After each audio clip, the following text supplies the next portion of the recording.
안녕하세요. 오늘 제가 말씀드릴 내용은 부처님과 과학 네 번째 시간이 되겠습니다. 저는 본명이 무염수벌이고요. 우리선 연구원의 원장입니다. 제가 앞서서 강의 드렸던 세 개의 강의가 첫 번째는 이제 불교와 과학을 총론 입장에서 한번 설명을 해봤고요. 두 번째는 이제 부처님의 핵심 철학인 연기법.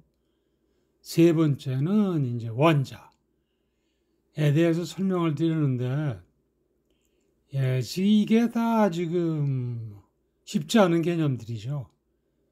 그래서 여러분들, 제가 서두에 말씀드렸다시피 전체를 다 이해하려고 하시지 말고 아시는 것만 이해하고 넘어가시라.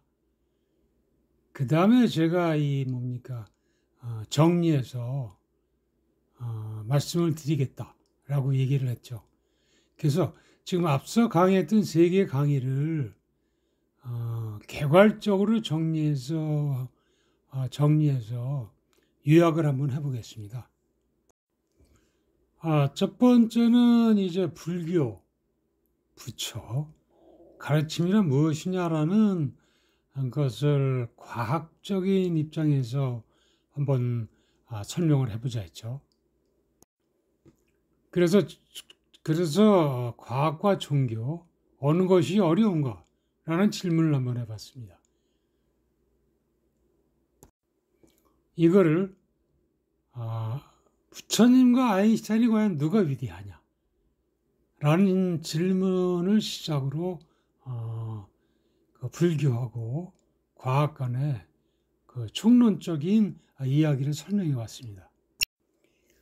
부처님이 말씀하신 거를 첫 번째 과학적으로 입증된 예를 부처님의 미시세계, 거지세계로 정리해 봤죠.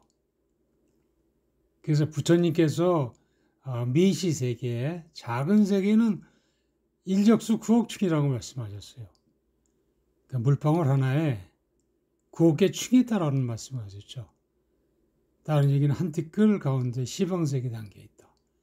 일미진이 시방색에 포섭이 되어 있다. 겨자씨에 수미산을 담는다. 낱낱이 티끌마다 시방색에 들어있다라는 미시세계를 아주 상세하게 설명을 하셨죠. 그 다음에 거지세계, 그 다음에 이제 전체 우주세계, 삼천대천세계를 말씀하셨죠. 그래서 부처님이 말씀하신 거를 크기로 물리발전사로 정리를 해보면은, 미시세계에서는 이제 이게 양자역학에 해당하는데 말이죠. 현대물리학하고. 그 원자 단위를 얘기를 하죠. 그 다음에 이제 거시세계로 얘기하면 이제 우리 고전물리학, 역학에 해당이 되고, 그 다음에 이제 우주 전체로 가면은 삼천대천세계죠. 부처님은 미시세계, 거시세계, 삼천대천세계를 다 말씀하셨습니다. 다만 이제 원자 이하, 원자보다 작은 사이즈, 양성자, 중성자, 전자, 힉스하고 촉근 이론 등이 지금 이제 과학적으로 증명이 되는데 이쪽은 우리가 이제 다루지 않겠습니다. 그래서 이제 미시세계, 거지세계, 삼천대천세계까지 다 말씀을 하셨으니까 아인슈타인이 뭐라고 얘기를 했습니까? 과학의 진짜 아버지는 부처님이다라고 얘기했습니다. 벌써 100여 년 전에 얘기를 했거든요. 그래서 지금까지 종교는 과학을 부정하고 신의 미래를 만들었다고 주장했지만 기독교 얘기죠. 천주교하고. 미래의 종교는 자연과학과 심리학을 통합하는 우주적 종교가 되어야 한다. 불교야말로 현대과학에 부합할 수 있는 유일한 종교라고 말씀을 하셨습니다. 그 다음에 이제 아인슈타인이 독일 철학자 친구 에릭 구트킨트한테 본 편지가 이게 280만 달러, 32억 원에 낙찰이 됩니다. 이 편지 두 장에 있는 내용은 성경의 신선하지만 끼 유치한 원시적 전설을 모아둔 것에 불과하다고 평가를 하죠. 그 아인슈타인 자체인이 유태인이지만 유대교도 역시 원시적인 미신이라고 얘기를 합니다. 과학은 미래 종교라고 말씀을 하셨고, 근데 최근에 우리가 많이 쓰는 컴퓨터 과학에서 그 과장이 스티브 잡스. 스티브 잡스가 참선 수행자입니다. 여기 일본 스님이 스티브 잡스의 멘토인데, 스티브 잡스가 대학에 들어갔을 때 그때 세계적으로 제그라고 불고 있던 히피 문화하고 젠에 빠져가지고 학업은 전혀 관심을 안 두고 있죠. 그러다 중퇴를 해버립니다. 중퇴를 하고 나서 친구 그 컴퓨터의 귀재인 친구 워즈니악하고 둘이서 자기 집 그 거라지에서 그 회사를 차려서 애플이라는 컴퓨터를 만들죠. 그 다음에 스티브 잡스의 가장 큰 업적이 뭡니까? 우리가 쓰고 있는 마우스하고, 그 다음에 내 손 안에서 세계를 쳐다볼 수 있는 어떤 디바이스를 만들어 보겠다는 그런 아주 창의적인 그 아이디어를 내서 개발한 게 애플이죠. 아이폰이죠. 그래서 여기는 이제 스티브 잡스하고 이 뭡니까 컴퓨터의 거장 두 사람이 앉아 있죠. 그 다음에 스티브 잡스가 대학 중퇴자인데 그 미국의 유명 대학 스탠포드 대학에서 졸업연수를 합니다.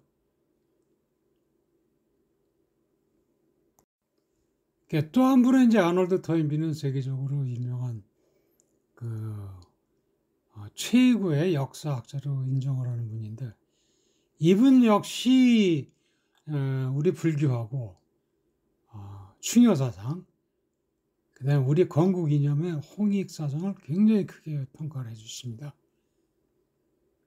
그래서 정리해서 얘기하면 아인슈타인, 스티브 잡스, 아놀드 토인비가 궁극적으로 미래의 종교는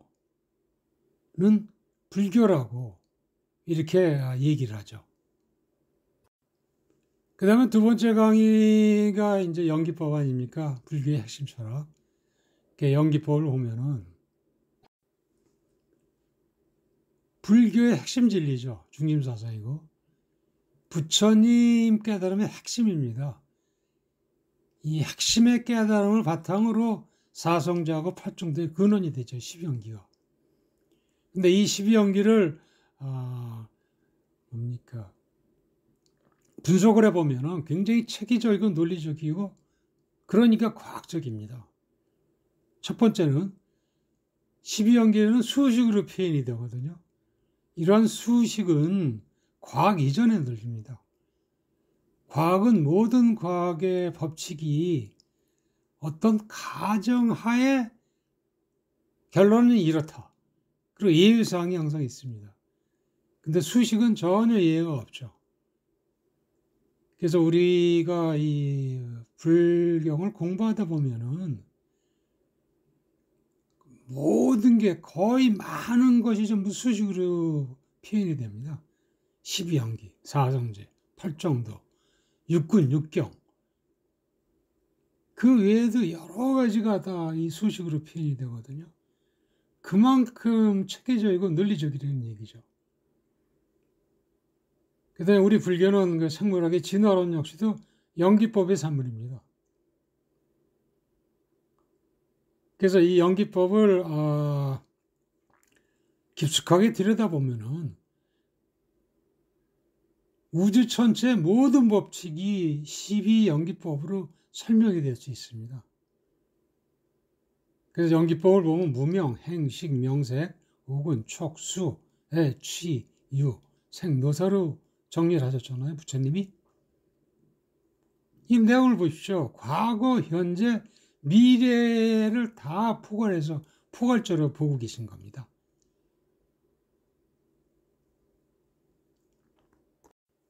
12연기 가지고 제가 하나 참선을 하면서 깨달은 것 중에 하나가 이 12연기가 숫자가 아까 12연기 말씀드렸지 않습니까? 이 12연기가 얘를 경우수로 해가지고 얘를 변수로 해서 경우수를 풀면은 우리가 수식적으로 팩토리얼로 풉니다.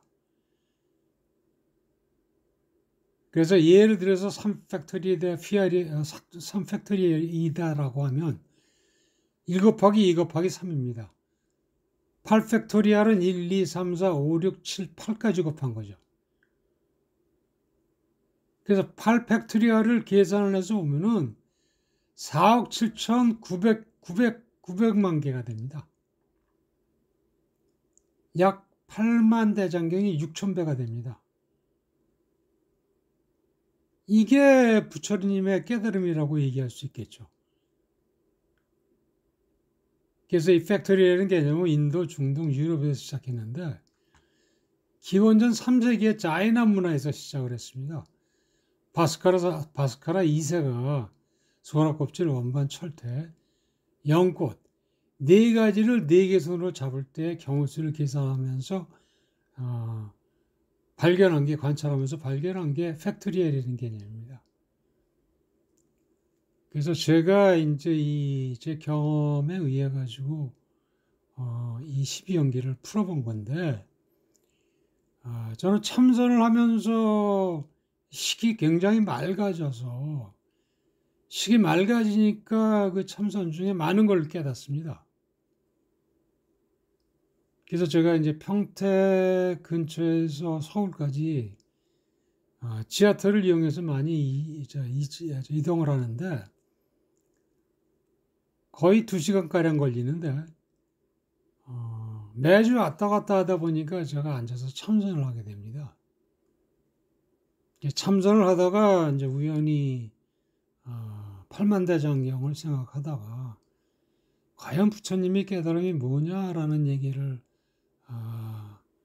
의심을 갖다가 12연계에 12팩토리얼을 계산하니까 어마어마한 숫자의 부처님의 깨달음이 있다는 걸 알게 됐습니다. 그래서 부처님이 이거를 어떻게 깨달으셨나라는 얘기를 궁리하다 보니까 삼천대천세계가 생각이 나더라고요. 삼천대천세계에서 우리 태양계를 보면 먼지보다 작은 존재죠. 그래서 제가 유레카를 외칩니다. 역시 부처님의 깨달음은 어마어마하구나. 그래서 우주 전체의 법칙을 설명한 유일한 성자라는 그러한 결론을 제가 얻습니다. 세 번째 강의를 요약해 보겠습니다. 세 번째 강의는 원자거든요. 여러분들 개념이 너무 어려우시면은 그냥 넘어가시고 원자에서 아셔야 되는 것 딱 요거는 알아두셔야 됩니다. 원자 핵하고 전자로 이루어져 있는데 원자 핵의 주위를 전자가 돈다. 그 사이는 빈 공간이다. 이 원자의 구조가 보면은 태양계에 지구가 도는 것처럼 별들이 도는 것처럼 똑같은 그 회전 운동을 하고 있습니다. 그래서 원자의 크기인 원자하고 원자 핵은 10만 배 차이가 납니다. 그래서 여기 원자 핵이 있고 이제 전자가 바깥을 도는데 10만 배 차이니까 우리가 얘를 원자 핵을 바이러스 크기라고 얘기를 하면 바이러스가 1마이크론이거든요. 그럼 전자가 도는 궤도는 축구장 크기를 돌고 있습니다. 100m. 그래서 여러분들 바이러스 1마이크론이면은 크기가 어느 정도냐면은 우리 일반적으로 머리카락의 두께가 평균 6, 70마이크론이거든요. 굵은 사람 100마이크론이고 머리카락의 60분의 1의 크기라고 얘기를 생각하시면 됩니다. 더 크게 확대를 해가지고 예를 들어보면 우리가 일반적으로 공이 10cm 하면은 아마 야구공 크기 정도 되는 것 같은데 그런 크기가 만약에 원자 핵이라고 얘기하면 전자가 도는 궤도는 서울에서 도곡역 거리입니다. 10km. 그 사이가 공간이 비어 있습니다. 그러니까 여기가 공인데 이제 과학적으로 설명되는 거는 이제 일렉트로마그네틱 포스라고 그래가지고 전자기력이 여기를 차지하고 있다고 얘기를 하는데 어떻든 부처님이 보신 공하고 공으로 설명을 할 수가 있습니다. 상당히 놀라운 얘기죠. 그래서 우리가 이 반야신경에서 얘기하는 색즉시금 공즉지색이 색은 비어있고 빈 게 색이다라는 좀 철학적으로 막연한 얘기죠. 근데 원자 구조를 접목을 시켜가지고 설명을 하면은 너무 선명하게 설명이 됩니다. 모든 물체는 비어있다. 모든 물체는 원자로 이루어져 있습니다. 여러분들이 보는 모든 물체들, 미지세계에서 거시세계, 우주 전체 세계까지 모든 물질은 원자로 이루어져 있습니다. 여기서부터 개념이 여러분들이 조금 와서 닿지 않으실 텐데 이거는 믿으셔야 이건 과학적으로 설명이 된 겁니다. 그다음에 원자는 거의 빈 공간이지 않습니까? 99.999%가 빈 공간입니다. 그러니까 모든 물체는 비어 있고 모든 물체는 원자로 이루어져 있는데 원자는 빈 공간이니까 색은 공이며 원자라고 얘기를 할 수 있죠. 그러니까 부처님이 보신 그 공이라는 게 얼마나 위대합니까? 원자가 비어있다는 것을 보신 거거든요. 그러니까 직접적으로 보셨다고 얘기를 할 수는 없지만은 결국은 해석을 해서 풀이하면 이렇게 풀이가 됩니다. 그 다음에 거시세계를 가면 색은 우리가 일반적으로 얘기할 때 색은 가유라고 얘기를 하지 않습니까? 가유라는 거는 지수화풍으로 돌아간다는 거죠. 지수화풍으로 돌아간다는 거를 얘기하잖아요. 그 지수는 이게 또 입자고 화풍은 에너지입니다. 그래서 우주 전체의 모든 물질들은 다 원자의 집합체로 되어 있다. 색은 곡이며 원자는 파장이다. 거시세계의 얘기입니다. 그래서 여러분들이 이 이해를 돕기 위해 가지고 지금 모든 물체는 원자로 이루어졌다고 그러는데 그 이루어지는 과정을 한번 설명해 보겠습니다. 이 원자가 여기 물 분자인데 산소하고 수소 두 개가 붙어가지고 물을 만듭니다. 얘네들이 붙기 전에는 완전히 딴 하나의 원소에 불과했죠. 근데 이 세 놈이 모임으로써 물이 되는 거를 만들거든요. 그러니까 우주 전체 모든 만물이 이런 식으로 원자가 어떤 원자를 만나가지고 어떻게 만나냐에 따라가지고 모든 물질이 만들어진다는 얘기거든요. 그러니까 이거는 여러분들이 확신을 갖고 믿고 보셔야 돼요. 저 자신이 역시 신서제공학을 전공해서 제가 지금 전공한 분야 중에 하나인데 저 자신도 와서 닿지가 않거든요. 근데 이걸 확신해야 됩니다. 그래서 얘가 누구를 만나냐에 따라 가지고 이제 이 원자하고 원자 사이가 이온 결합, 고온 결합, 금속 결합을 하면서 모든 물질을 만들어내고, 이거 같은 경우는 이제 고분자, 플라스틱 계통의 고분자의 그 원자 구조입니다. 다음으로 원자가 어떻게 분자를 이루어서 모든 만물을 구성하나 라는 얘기를 해보겠습니다. 그러니까 원자가 모여서 분자가 되죠. 먼저 말씀드린 대로 산소 하나에 수소 두 개가 붙어서 물이라는 그 어마어마한 물질을 만들어내거든요. 그러니까 이 원자가 분자가 되는 과정은 기체, 고체, 액체 다 포함됩니다. 일체 만물이 모두 원자 분자로 이루어져 있습니다. 여러분들 그게 와서 사실은 닿지 않으실 텐데, 그거는 확연한 사실입니다. 그래서 조금 더 이 분자의 분자가 형성되는 과정을 보면은 이게 소금의 그 분자 모양입니다. 형성되어 있는 모양인데 원자들이 모여서 여러분들 그 김장할 때 쓰이는 굵은 소금의 제일 큰 거를 제가 골라가지고 무지개를 재봤더니 0.1g이에요. 0.1g의 소금을 계산을 해봤더니 이게 나트륨이고 이게 염소거든요.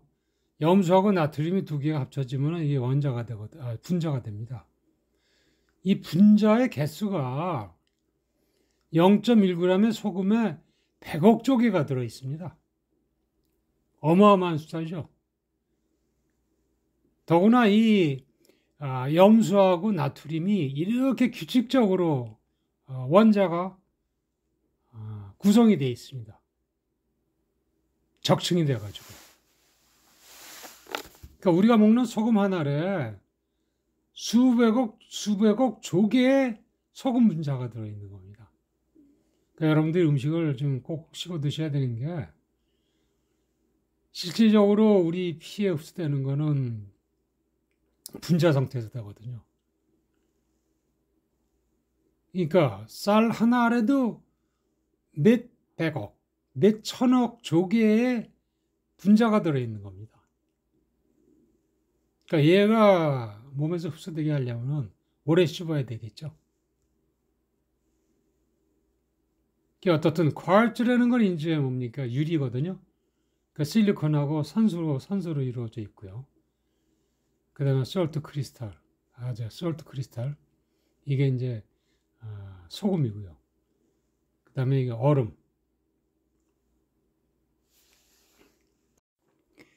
쉽게 와서 닿지 않는 개념인데요. 원자하고 분자, 그리고 모든 만물의 물체. 조금 더 이해도를 높이기 위해서 음식물들의 원자하고 분자 구조를 한번 보겠습니다. 여기에 있는 게 이제 이 피 속에 있는 적혈구, 헤모글로빈, 헤모글로빈에 있는 햄을 보면은 이 모든 게 역시 이런 OH나 CH, HC 이런 원자들로 결합체를 이룬 것들로 이루어져 있습니다. 그 다음에 이제 이 단백질에 가서 보면은 단백질 역시도 뭡니까? 그 세부적으로 분석해 들어가면은 아미노 액시드, 아미노산이죠. 얘를 들어가서 분석하면 수소, 카본, 질소 등의 이런 원소들로 이루어져 있다는 겁니다. 그러니까 여러분들이 쉽지 않은 개념이지만 이 모든 게 다 이런 원소들의 결합체로 이루어져 있다는 것을 이해하시면 되겠습니다. 이제 그 박테리아하고 바이러스의 원자 구조를 한번 보겠습니다. 이 박테리아 바이러스 역시 그 세부적으로 분석해서 들어가면은 이런 산소하고 수소, 그다음에 탄소 등이 여러 가지 형태로 결합을 함으로써 이루어지는 물질이라는 게 밝혀진 겁니다. 제가 이런 얘기를 지금 강의를 여러 차례 했는데 그런 질문들을 하십니다. 그럼 네가 원자를 봤냐? 이게 세계에서 제일 큰 투과 전자의 미개입니다. 여기 저희 여자 연구원이 실험 샘플을 장착하는 그 장면을 사진 찍은 건데 이게 1996, 7년 정도에 제가 일본에 가서 직접 한번 봤는데 국내에선 처음일 겁니다. 그 다음에 일본인들한테도 이거 오픈하지 않습니다. 보안상 문제로. 이런 투과전자미기 보는 것이 이제 이런 원자들 분석하는 거거든요. 여기에는 이 원자의 사진이 실리콘입니다. 하얀 부분은 이제 빈 공간이고 아령처럼 생긴 이놈이 두 개의 실리콘 원자들이 합쳐져 보이는 거거든요. 밑에서 보이는 게 이제 확연하게 검은색의 원자들이 보이죠. 원자는 확연하게 과학적으로 모두 완벽하게 다 밝혀진 겁니다. 모든 물질은 다 원자로 이루어졌다는 것도 완벽하게 다 밝혀진 거라고 이해하시면 되겠습니다. 이런 원자 세계를 설명하신 분이 리처드 파인만인데 1959년에 이 리처드 파인만은 아인슈타인 이후에 가장 위대한 그 물리학자로 평가받고 있죠. 이분이 no ordinary genius입니다. 약간 괴짜입니다. 이분이 이 원자 세계를 이런 식으로 표현했습니다. There's plenty of room at the bottom. 그러니까 바닥의 세계에 가면 방이 많답니다. 그러니까 원자 세계에 가면은 굉장히 많은 룸이 있다. 라는 얘기가 되죠. 그래서 리처드 파인만이 한 유명한 얘기는 지구 문명이 모조리 파괴됐을 때 후세를 위해서 딱 한마디 남길 수 있다면 무슨 말을 남기겠냐는 질문하니까 모든 것은 원자로 이루어졌다라는 얘기를 합니다. 그래서 여러분들도 쉽지 않은 개념이지만 원자가 뭐라는 거는 꼭 알아두셨으면 좋겠습니다.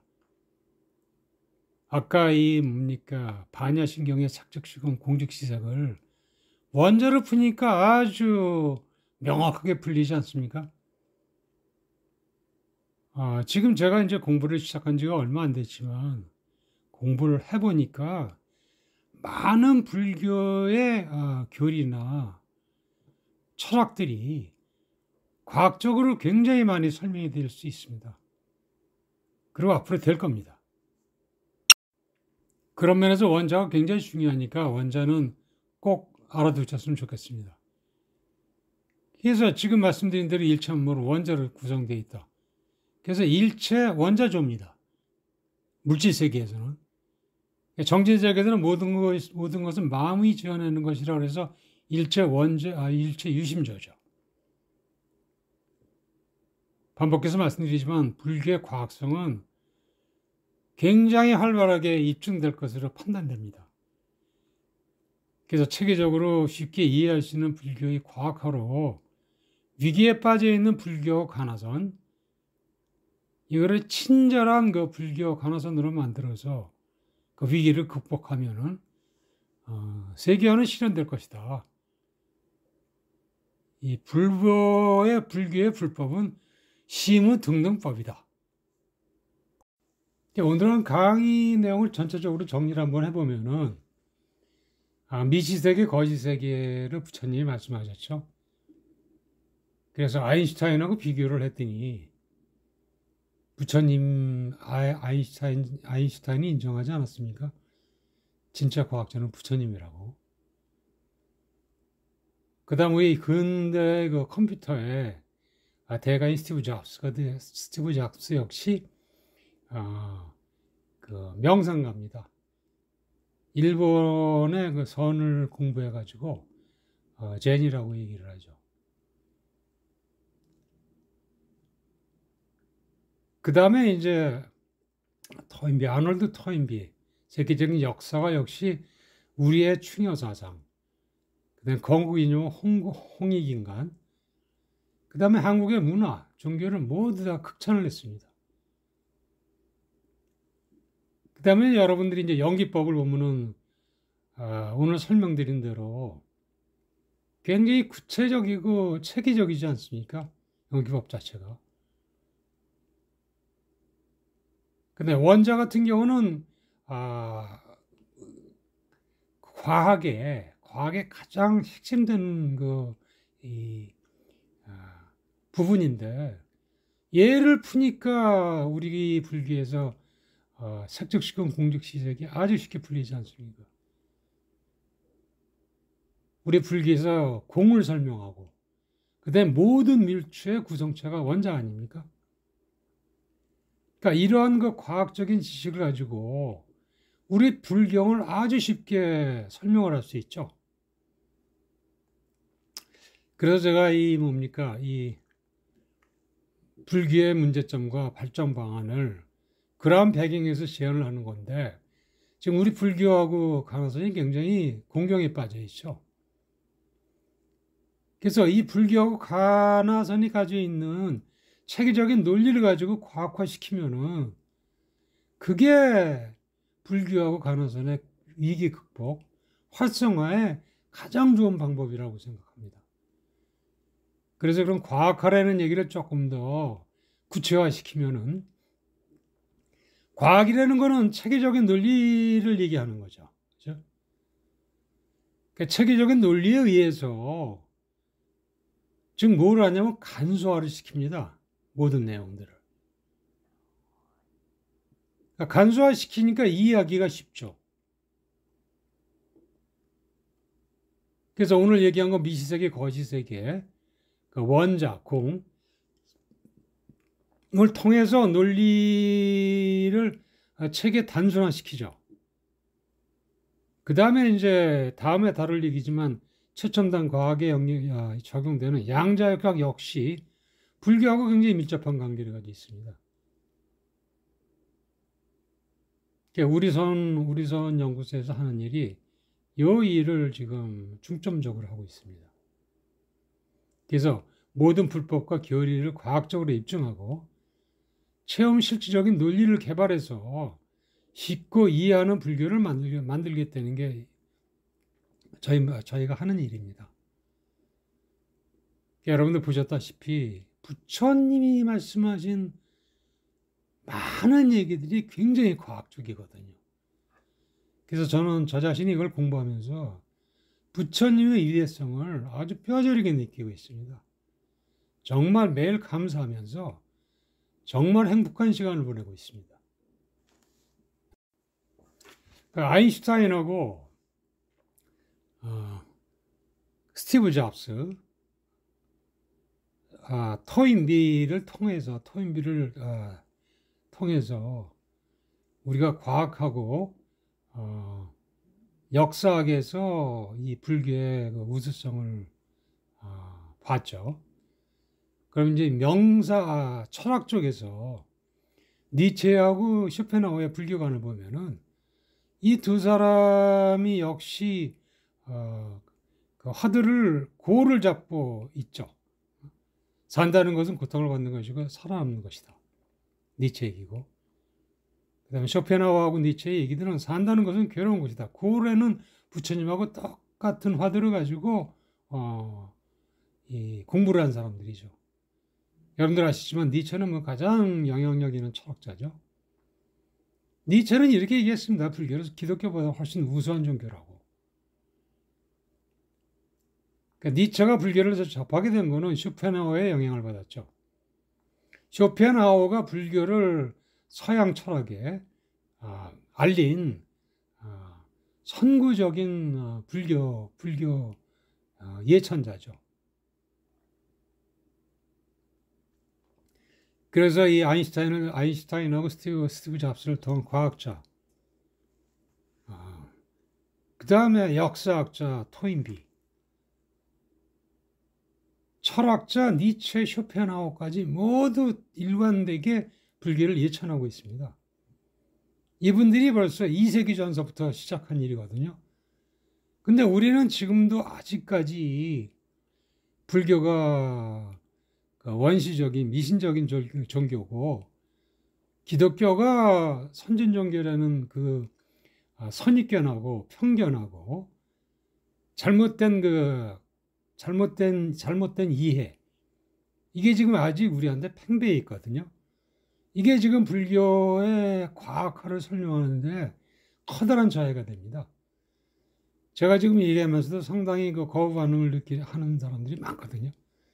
심지어는 공과대 교수 출신 출신 불자들도 아주 냉소를 합니다. 제가 얘기를 하면은. 그래서 이런 일이 강의를 계기로 여러분들도 불교에 대한 이해도 하고 개념하고 관념을 완전히 바꾸셔야 됩니다. 그래서 마지막으로 이제 불교하고 부처 가르침이란 제가 질문을 첫 강의에서 드렸죠. 그래서 이제 정리를 하면은 첫 강의 때 제가 제시했던 불교 부처님 가르침이란 무엇이냐 라는 걸 이제 과학적인 시각에서 풀어본다고 얘기를 했습니다. 우리가 이제 불교에서 얘기할 때는 불교는 부처님의 가르침이고, 부처는 깨달으신 분이고, 가르침이란 진화, 제일경기를 깨닫는 것이다 라고 얘기를 하죠. 요거는 이제 철학적인 얘기고, 과학적인 얘기로 하면은 제가 지금 이 4개의 강의를 통해서 푸는 것처럼 모든 우주의 현상은 논리적, 체계적으로 설명하는 과학적인 미래 종교다, 불교는. 이 내용이 계속 여러분들 추후 밝혀질 겁니다. 불교의 과학성은. 부처님은 미시 거시 세계뿐만 아니라 우주 전체의 모든 법칙을 설명하신 유일한 과학자이다, 성자이기 때문에 아인슈타인이 진정한 과학자는 부처님이라고 얘기를 한 거죠. 가르침이란 뭐냐? 12연기. 우주 전체의 모든 법칙이 12연기 속에 들어가 있습니다. 공. 원자를 풀 수 있지 않습니까? 고와 지구 우주 전체의 모든 법칙을 설명하는 시무등등법이다.